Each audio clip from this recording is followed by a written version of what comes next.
Hello दोस्तों, मेरा नाम है भूपेंद्र और आप देख रहे हैं लक्ष्य इंस्टीट्यूट। लास्ट क्लास में हमने बात करी थी मैटर के बारे में कि मैटर क्या होता है और मैटर कैसा होता है। मींस वो पार्टिकल से मिलकर बना है या वुड की तरह कॉन्टिन्यूअस होता है। और हमने उसकी कुछ प्रॉपर्टीज भी पढ़ी थी, जैसे particles of matter attract each other, particles of matter have space between them, particles of matter are continuously moving. इन सब के बारे में हमने बात करी थी। आज की इस वीडियो में हम कवर करेंगे स्टेट्स ऑफ मैटर एंड उसकी कैरेक्टरिस्टिक्स के बारे में जानेंगे। चलिए स्टार्ट करते हैं। स्टेट्स ऑफ मैटर आज का टॉपिक है। स्टेट्स ऑफ मैटर मतलब मैटर के कितने स्टेट होते हैं। अब स्टेट की मतलब क्या होता है? स्टेट मतलब होता है अवस्था। मीन्स हमें मैटर किन किन अवस्थाओं में पाया जा सकता है। तो हमें मैटर केवल 3 अवस्थाओं में पाया जा सकता है। वैसे तो 5 होते हैं, बट हमें 2 नहीं पढ़ने, हमारे सिलेबस में सिर्फ 3 है। तो हम जानेंगे स्टेट्स ऑफ मैटर के 3 होते हैं स्टेट्स। क्या क्या होते हैं? Solid, liquid and gas. तो states of matter means matter के कितने स्टेट होते हैं? 3, सॉलिड, लिक्विड, गैस। अब हम इन तीनों को ही इनके गैस अब हम इस चैप्टर में इनके बीच में क्या क्या डिफरेंस होते हैं, इनकी क्या क्या कैरेक्टरिस्टिक्स होती है, उसके बारे में जानेंगे। तो चलिए स्टार्ट करते हैं कुछ बेसिक डेफिनेशन से। जो बेसिक डेफिनेशन हमें करनी है वो बता दे रहा हूँ मैं। पहली हमें करनी है rigidity, rigidity, then compressibility, then density, shape, kinetic energy,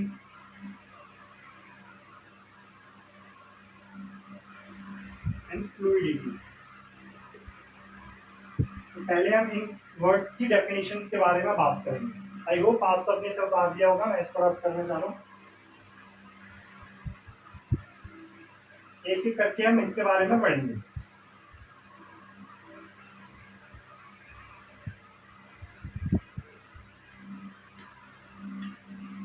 हम पढ़ते सबसे पहले रिजिडिटी के बारे में। रिजिडिटी, तो पहले रिजिडिटी की डेफिनेशन देख लेते हैं। रिजिडिटी की डेफिनेशन कुछ इस तरीके से है। It is the property of retaining its shape and size। Means it is the property, ये ऐसी प्रॉपर्टी है जिसमें ये अपनी शेप को और अपने साइज को रिटेन रखते हैं। मीन्स जैसा है वैसा ही रखते हैं, कोई भी फेरबदल नहीं करते। तो ये होता है रिजिडिटी के बारे में। बात कर लेते हैं, अगर हम रिजिडिटी के बारे में बात करें, जो सॉलिड्स होते हैं हमारे वो रिजिड होते हैं, आर रिजिड। बट जो हमारे लिक्विड एंड गैसेस होते हैं ये नॉट रिजिड, ये रिजिड नहीं होते। ये तो थी पहली रिजिडिटी के बारे में। बात कर लेते हैं कंप्रेसिबिलिटी के बारे में। कंप्रेसिबिलिटी, कंप्रेसिबिलिटी क्या होती है? It is the property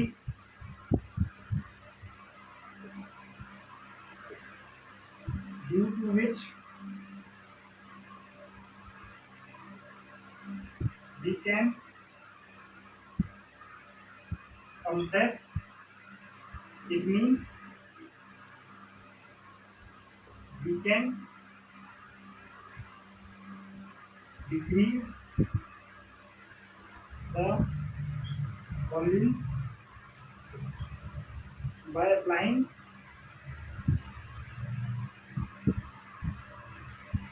pressure।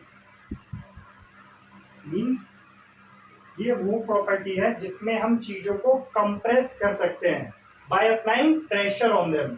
और हम चीजों को कंप्रेस कर रहे हैं मतलब इसका है इसकी वॉल्यूम क्या हो रही है? डिक्रीज हो रही है। तो हम प्रेशर लगा के उनके वॉल्यूम को डिक्रीज कर सकते हैं, यही कंप्रेसिबिलिटी होती है। अगर इसकी बात करें सॉलिड्स में, तो सॉलिड जो हमारे होते हैं वो कंप्रेसिबल कंप्रेसिबल नहीं होते, लेकिन हमारे जो लिक्विड होती है and gas are compressible.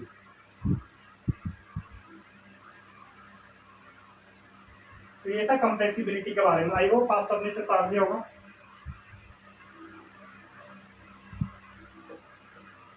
Video को पॉज करके आप उतार सकते हैं। तो हमने पढ़ लिया रिजिडिटी के बारे में एंड कंप्रेसिबिलिटी के बारे में। अब बात कर लेते हैं फ्लूइडिटी के बारे में। Third, fluidity. फ्लूइडिटी का मतलब होता है tendency to maintain to flow. Tendency to flow means वो चीजें जो फ्लो कर सकती है पानी की तरह, उनको हम कहते हैं, उस प्रॉपर्टी को हम कहते हैं फ्लूइडिटी। तो हमारे जो सॉलिड होते हैं, सॉलिड नॉट फ्लूइड, ये फ्लूइड नहीं होते, लेकिन जो हमारे गैस एंड लिक्विड होते हैं ये फ्लूइड होते हैं। तो ये था फ्लूइडिटी के बारे में, टेंडेंसी टू फ्लो। बात कर लेते हैं fourth topic, kinetic energy. Kinetic energy ये है energy possessed by a moving object or moving molecule।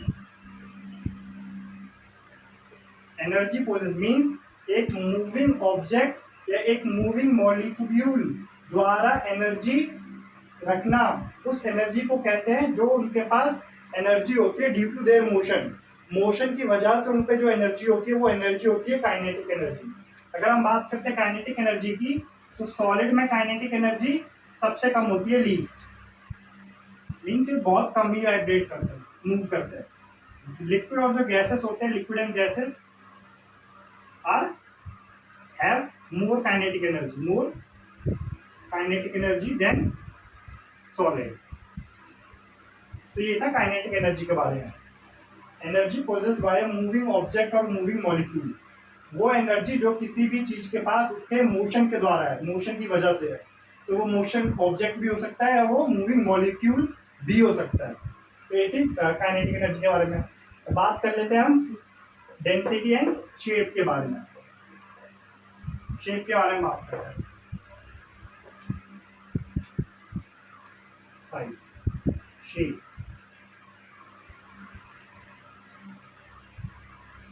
It is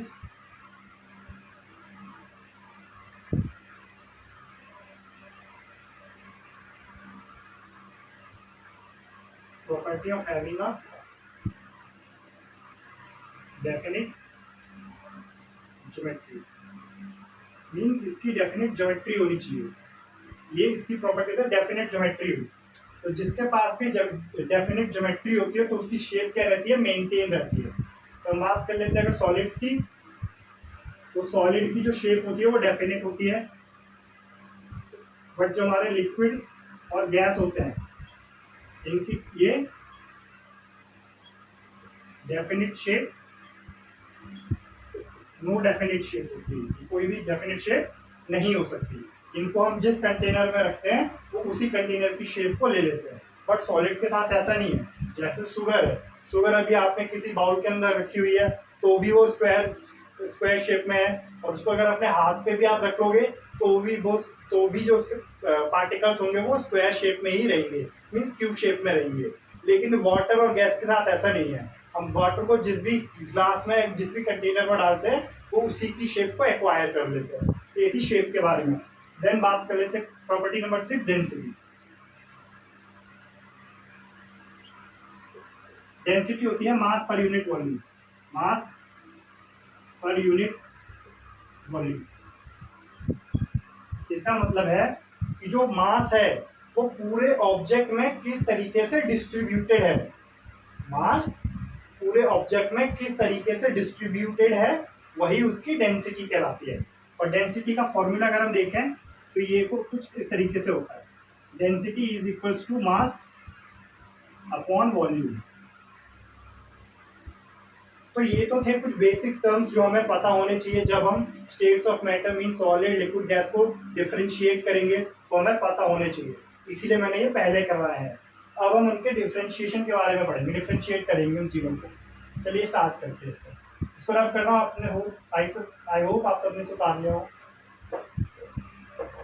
तो ये तो बात होगी कुछ बेसिक टर्म्स की। अब हम हमारा जो मेन फोकस रहेगा वो रहेगा हम डिफरेंशिएट करेंगे सॉलिड लिक्विड गैस को। तो हेडिंग डाल दे रहे हैं सॉलिड लिक्विड गैस।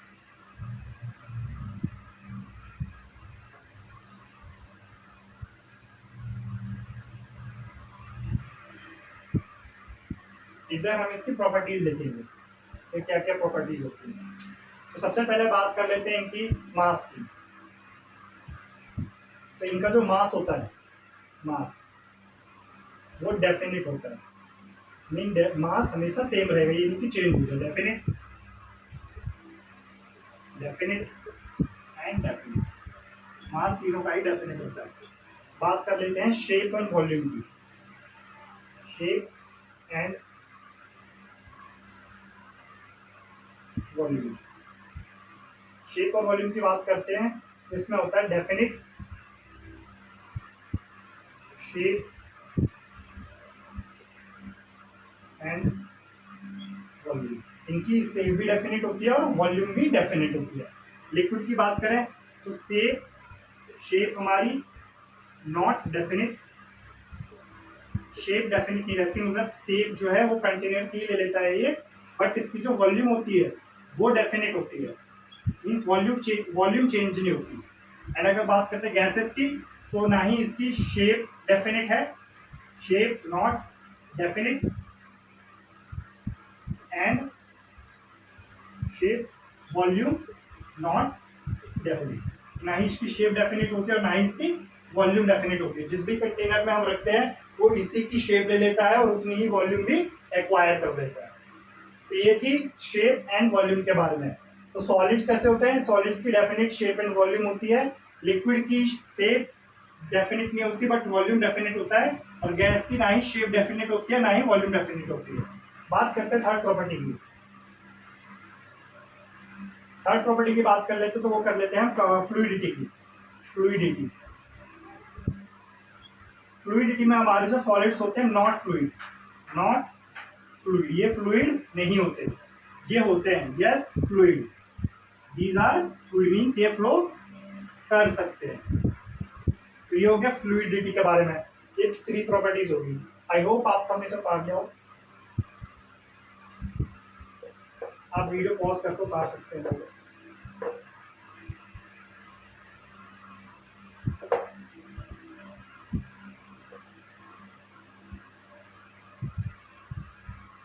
बात कर लेते हैं compressibility.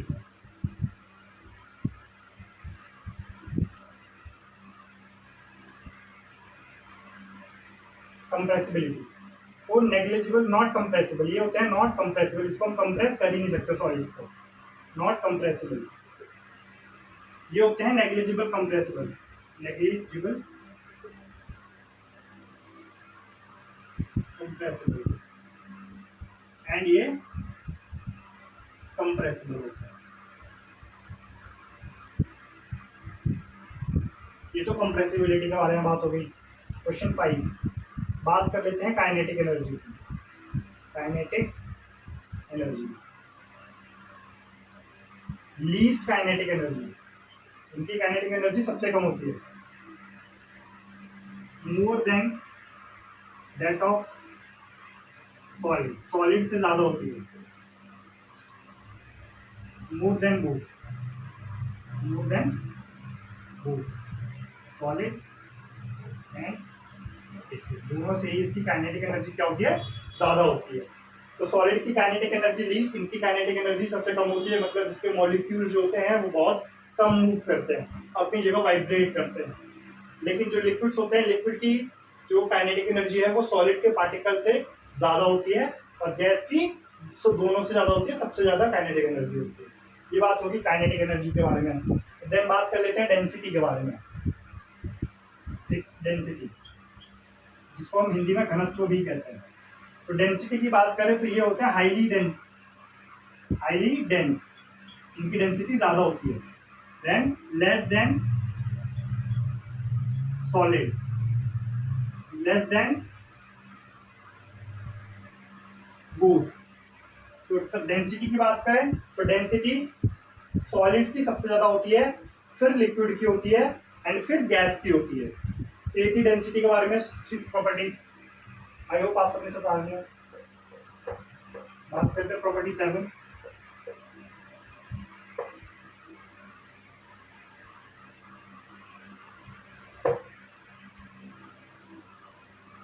Property 7 and last,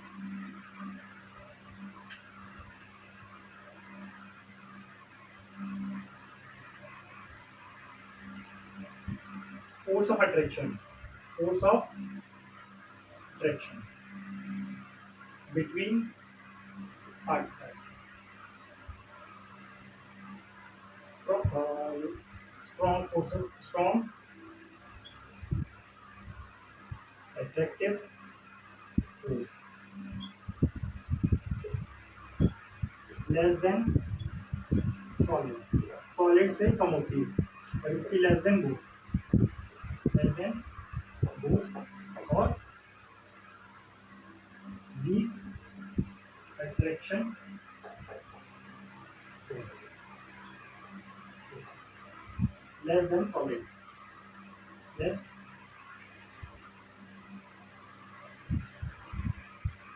attractive force than solid।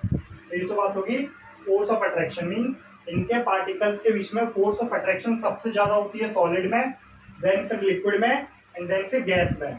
Gas के मॉलिक्यूल्स बहुत ही, इनके बीच में weak intermolecular force of attraction होती है, लिक्विड में थोड़ी ज्यादा होती है, और सॉलिड में सबसे ज्यादा होती है, सबसे ज्यादा स्ट्रॉन्ग होती है, स्ट्रॉन्ग इंटरमोलिकुलर अट्रैक्टिव फोर्स। तो ये तो था हमारा सॉलिड लिक्विड गैस, इनके स्टेट्स के डिफरेंशिएशन के बारे में हमने पढ़ लिया, डिफरेंशिएट कर दिया हमने सॉलिड्स को, लिक्विड को, गैस को। मीन्स हमने सॉलिड की प्रॉपर्टी कैरेक्टरिस्टिक्स पढ़ी, लिक्विड स्टेट की कैरेक्टरिस्टिक्स पढ़ी, एंड गैस की कैरेक्टरिस्टिक्स पढ़ी। तो ये तो था हमारा आज का टॉपिक जो हमने कवर कर लिया। अब हमें पिछली क्लास में जो हमारे कुछ क्वेश्चंस रह गए थे, जो कि एनसीईआरटी बुक में दिए रखे होते हैं, नीले पेन में दे रखे होते हैं, उन्हें हम उन सवालों को करेंगे इस वीडियो में। आई होप आप सबने से तार लिया होगा, मैं सिर्फ करने जा रहा हूँ।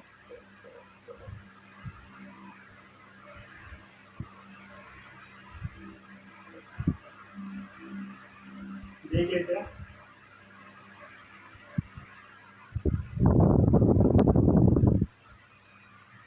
चलिए स्टार्ट करते हैं question number first, page 3। Page 3 पे दिए गए क्वेश्चन नंबर फर्स्ट से। क्वेश्चन नंबर फर्स्ट कहता है which of the following are matter, कौन कौन मैटर है इसमें, नहीं है। तो हम लिख लेते हैं matter and non matter. Matter की बात करते हैं, पहला ऑप्शन है इसमें चेयर, चेयर जगह घेरती है, मास होता है इसका, चेयर मैटर है। एयर, एयर भी जगह घेरती है और इसका भी वजन होता है, तो ये भी एक मैटर है। लव, लव एक क्या हो गया, इमोशन हो गया, तो ये एक नॉन मैटर है। आ जाता है स्मेल, स्मेल भी हमारी एयर ही होती है, तो ये भी मैटर मानी जाएगी। हेट, ये भी एक इमोशन है, ये भी नॉन मैटर है। एलमंड्स, बादाम, ऑफ कोर्स ये इनका वजन होता है और ये इसकी शेप होती है, जब इसका वजन होता है और ये एक वॉल्यूम एक्वायर करता है। देन थॉट, थॉट भी हमारे के ये नॉन मैटर, थॉट को हम मेजर नहीं कर सकते। कोल्ड एंड ये भी नहीं। Cold drinks, yes cold drinks हैं, जो हम ठंडी कोल्ड ड्रिंक्स पीते हैं, पेप्सी, कोकोला वगैरह, ये मैटर होता है। एंड स्मेल ऑफ परफ्यूम, ये भी हमारी मैटर है, smell of perfume.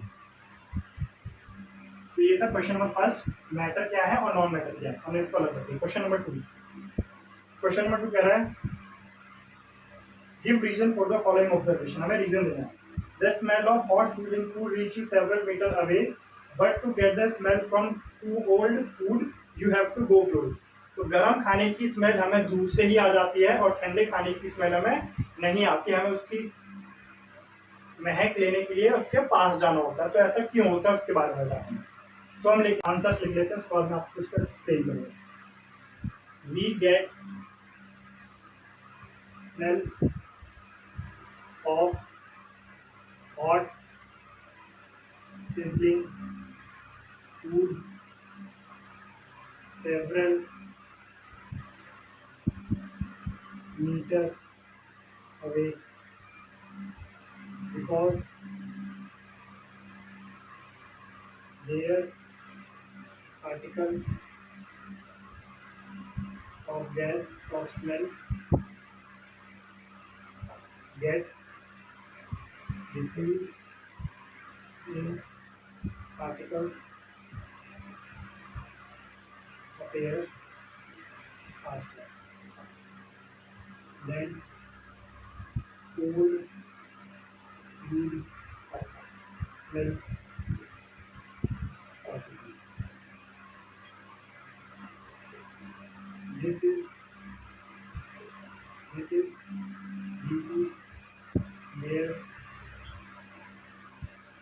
due to their less kinetic energy than kinetic energy of hot food. तो जो गर्म खाना रहता है तो उसके स्मेल के पार्टिकल जो होते हैं वो एयर के पार्टिकल से जाके मिक्स हो जाते हैं, जिससे वो पूरे कमरे में फैल जाते हैं और हमें कमरे में स्मेल दूर से ही आ जाती है। बट जो कोल्ड फूड के पार्टिकल्स होते हैं उनकी काइनेटिक एनर्जी कम होती है, तो वो धीरे धीरे डिफ्यूज करते हैं, उन्हें बहुत समय लगता है पूरे कमरे में स्प्रेड होने के लिए, इसीलिए हमें उसके पास जाना होता है अगर हमें उसकी स्मेल चाहिए तो ये था क्वेश्चन नंबर 2। बात करते हैं क्वेश्चन नंबर 3 की। क्वेश्चन नंबर 3 का हमारा कह रहा है कि जो डाइवर होता है वो पानी को कैसे, question number 3, diver is able to cut through the water, वो वाटर को कैसे कट कर पाता है। तो उसके पीछे क्या प्रॉपर्टी है।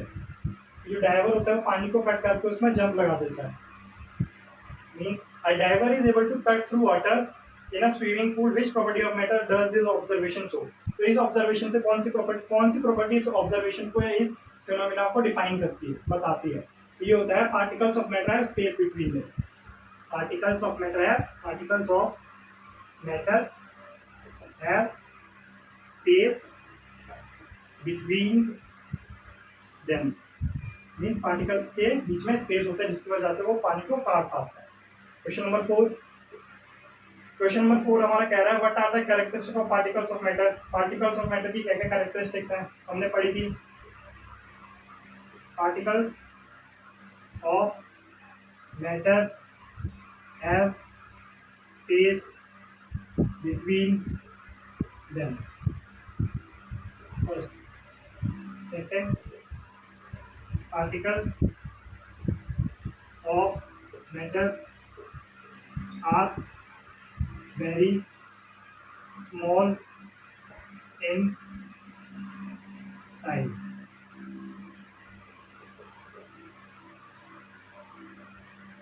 Particles of matter attract each other. And the last one, particles of matter have space between them, particles of matter are very small in size, particles of matter attract each other, and particles of matter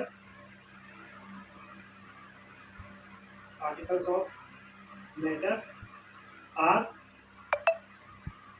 continuously moving।